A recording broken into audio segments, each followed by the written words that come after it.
जय श्री कृष्ण, जय श्री राम। ब्रह्मा जी वाल्मीकि के सामने और वाल्मीकि जी पूरी तरह से उस करुण दृश्य में डूबे हुए। और जैसे ही उनको करुण दृश्य में डूबा हुआ वाल्मीकि ने देख लिया तो वह उनके मन की स्थिति को पूरी तरह से समझ गए।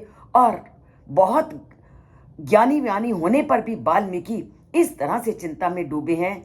तो वाल्मीकि मुनि की इस अज्ञानता को देख करके ब्रह्मा जी मुस्कुराने लगे और उनको इस तथ्य की ओर संकेत करते हुए वो क्या कहते हैं उसे हम आज के श्लोक में जानते हैं।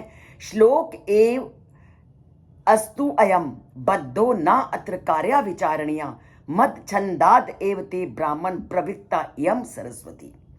वो कहते हैं क्यों आप इतना सोच रहे हो, आपके मुख से उनकी करुण वेदना को देख करके जो श्लोक निकला वो श्लोक ही तुम्हें ये प्रेरणा देता है कि तुम इस ग्रंथ को रचो। और वो जो श्लोक तुम्हारे मुख से निकला है मद छंदादेव, वो मेरी ही कृपा से निकला है। मेरी ही कृपा से प्रवित्ता यम सरस्वती, वो सरस्वती तुम्हारे मुख में विराजमान हुई है। वो सरस्वती तुम्हारे मुख में इसीलिए विराजमान हुई है कि तुम इस छंद का आश्रय लेकर, इस छंद को आधार मानकर उस कथा को रचो जिसके लिए ये छंद तुम्हारी मुख से निकला है। और इसी छंद में आप पूरी रामायण की कथा को रच डालो।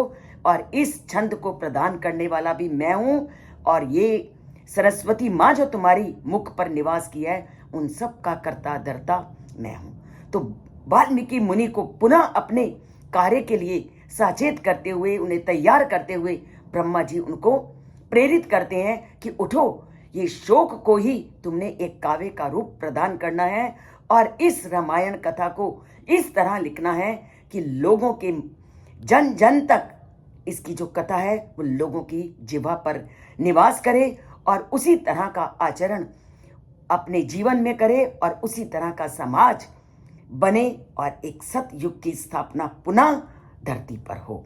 तो उठो, उस ग्रंथ को रचो और जन जन तक रामायण की कथा को पहुंचाने का प्रयत्न करो और अपने कर्तव्य को पूरी तरह से निभाओ। तो ये जो जितनी भी हमें ज्ञान की प्राप्ति होती है वो ज्ञान की प्राप्ति भी हमारे अपने कर्तव्य का पालन करने और उस परम पिता परमात्मा से जब हमारी रट लगती है तो परमात्मा किसी न किसी रूप में हमें कोई ना कोई एक ऐसा रास्ता दिखाते हैं कि हम उस कार्य को करें। तो परमात्मा सबको ऐसा ज्ञान प्रदान करें